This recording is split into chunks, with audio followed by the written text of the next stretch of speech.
The best two words in sports are game seven, and boy, do we have one tomorrow, man. So let's go ahead. I guess when y'all see this video, it's later today.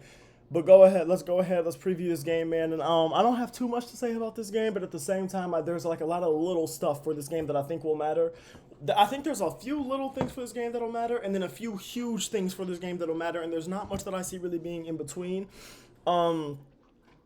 To start some of the huge things, I'm worried about role players for both teams, but especially in the starting five of the Oklahoma City Thunder. I'm worried about Lou Dort. Is he going to be able to shoot for you well, which he hasn't been able to do outside of like the fourth quarter in game 5 or 6? I think it was game 5. It was the fourth quarter in game 5. Outside of that, he really hasn't shot well for you this series. Alex Caruso, you've been seeing that he's been able to take a lot of those minutes of Dort, and even though he has been shooting better than Lou Dort for the majority of the series, he hasn't been a consistent shooter for this series either. So it's like either one of them is going to have to be on the court for majority of the game, you assume, unless that changes a lot with the Aaron Gordon injury, which we'll talk about in a second. But no matter whether they're both on the court at the same time or just one of them is, that's a guy that's automatically on the court that you don't trust to shoot the ball. And when you have somebody like Isaiah Hartenstein out there at the same time as like a Lou Dort because he's starting together, or even at the same time as like an Alex Caruso when they match up together, it's like that's automatically two guys that the Denver Nuggets do not have to worry about guarding on the three-point line. So that's always a worry. Cason Wallace, and Andrew Wiggins. What type of minutes will they be able to get in this game? And if they do get minutes, will they be able to provide in the limited minutes that they get?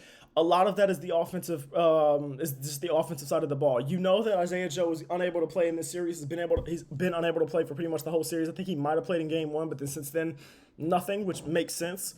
So you know that one of those two guys, if not both, is probably going to get some minutes in this game, especially if Lou Dort or Alex Caruso isn't going to shoot the ball well. So the question is, in those 5 to 10 minutes that they get, will they be able to shoot the ball well? Will they be able to play some defense? Will they be able to provide something while Shea, J-Dub, and all these other guys are resting? They're going to have to be able to provide some type of relief for OKC starting five, especially when you look at OKC starting five and there's automatically two guys in there that you already know Denver doesn't have to guard on the three-point line, at least not consistently. So that's just tough. And then another guy in that starting five that I'm super worried about is J-Dub, man. Outside of that game, I want to say it was game 5. No, it was game 4 because they lost. It was that game 4 where he hooped and Shea played terribly and Shea got the final shot of the fourth quarter. They went on to lose in OT. I believe that was game 4. Outside of that one game, J-Dub has not had a good series. Outside of that, he's been shooting toward eights. He's been struggling offensively, and throughout this series, we've seen that Shea's playmaking is getting better. His ability and his comfortability with passing the ball out, finding the open guy when he's getting this dribble penetration, especially against Denver's zone, we're seeing that ability from Shai Gilgeous-Alexander is improving. But the problem is when he's passing it out, he's got guys like J-Dub, who's supposed to be his second best player, who aren't hitting the shots. He's got guys like Chet, who sometimes are hitting him, sometimes they're not, and then he's more often than not, when he's hitting him, he's still not being super aggressive. So it's like you're going to get a game where you got to have Chet going 6 for 10, but he's shooting less shots than 3 other guys on the team, or you're going to have a game where he's shooting the second most shots on the team, but he makes 5 of them.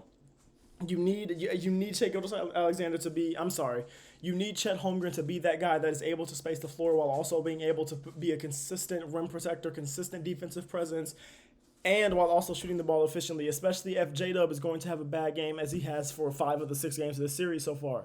So while I'm a little worried about their second best players or their third best player, whichever one you want to call Chet, and then I'm very worried about the other guy, J-Dub, who's their second or third best player. Those two guys are interchangeable. And simply put, I'm not too confident with Shea either. Like, it's like I could very well see this being a game where they all hoop, but at the same time, it's like, Pierre, what are you doing? Hold on, bro. He's trying to get something off the ground. What do you have? Give me that. What is your problem? How did that even get down there? The dog, man. Do you want something plastic? Anyways, where was I at? Shea. I trust Shai Gilgeous-Alexander because he has shown me that he's shown me some good things in this series, even though there have been a lot of concerns for me, as there have been throughout the majority of his playoff career, his short playoff career to this point.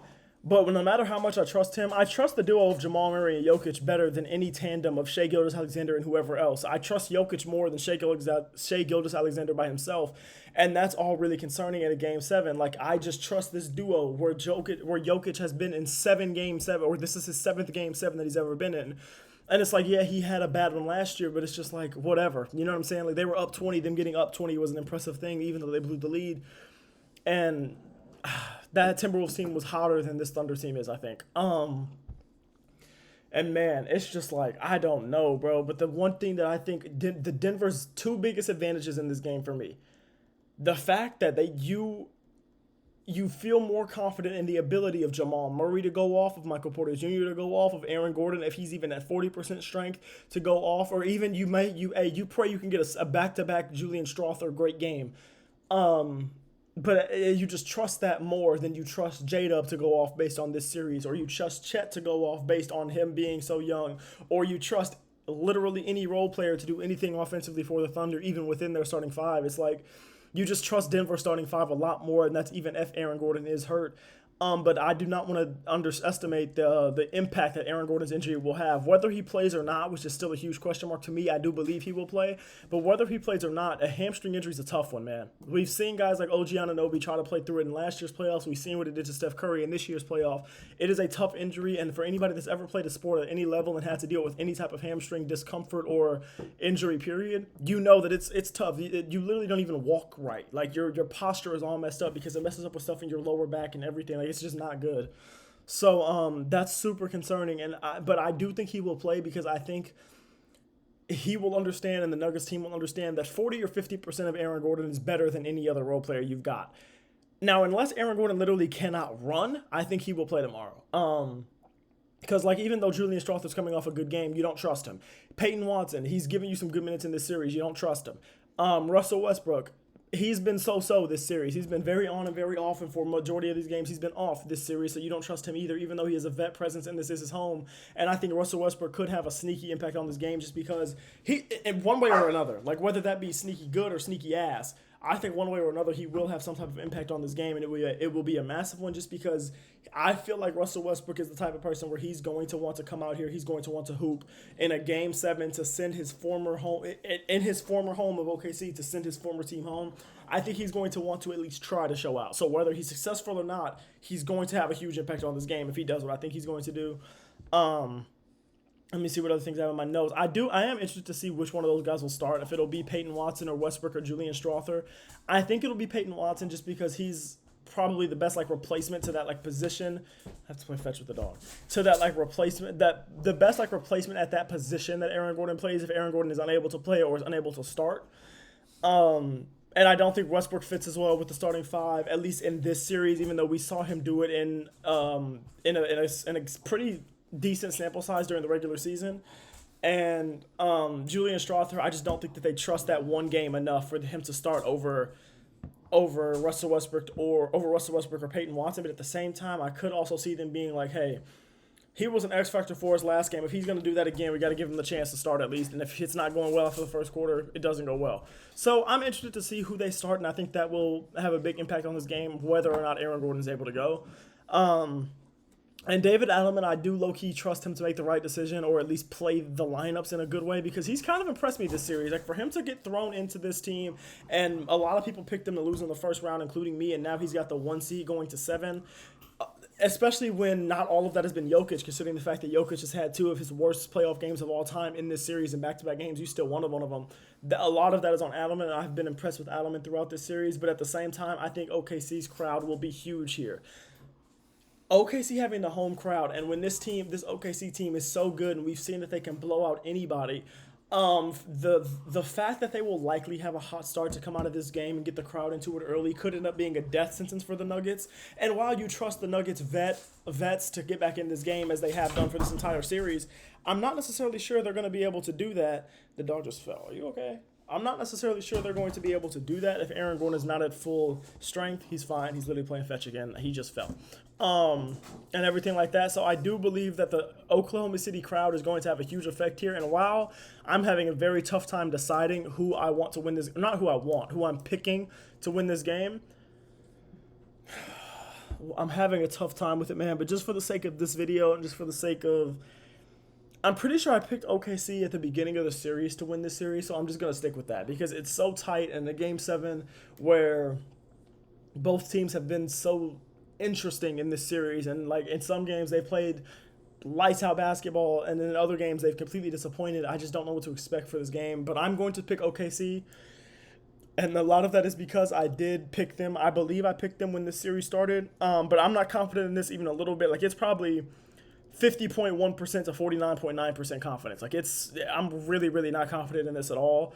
Um, but the one thing that another big thing that makes me pick OKC here is I don't think this is going to be a super close game seven. I don't think this is going to be a buzzer beater at the end of the game or like a super like back and forth game in the last 5 minutes of the game. I don't think this is going to be that type of game seven. I think it's going to be a blowout. And one way or the other. And I do believe that a blowout favors OKC more than it favors Denver, especially at home and especially with Aaron Gordon hurt. You miss a lot on both sides of the ball with Aaron Gordon, especially with the way he's been playing this playoffs. It's easier to get off to a hot start or to get an avalanche going offensively when you have the home crowd behind you. That advantage automatically goes to OKC for this game. And I also think that when you have so many guys who you don't trust defensively in your starting lineup, like Michael Porter Jr., who you don't trust defensively or offensively now, and offensively it's because of that shoulder injury. Christian Brown, you don't trust him even a little bit offensively. You don't trust Jokic defensively. You don't trust Jamal Murray defensively. If Aaron Gordon is not healthy, you don't trust him to the same level defensively. So it's like I believe that it is easier for guys like Lou Dort, Alex Caruso, and Aaron Wiggins, and Kaysen Wallace, and Chet Holmgren to go off in this game. I believe that'll easier and that is more likely than them being held while Jamal Murray and Michael Porter Jr. go off, especially with Aaron Gordon being hurt.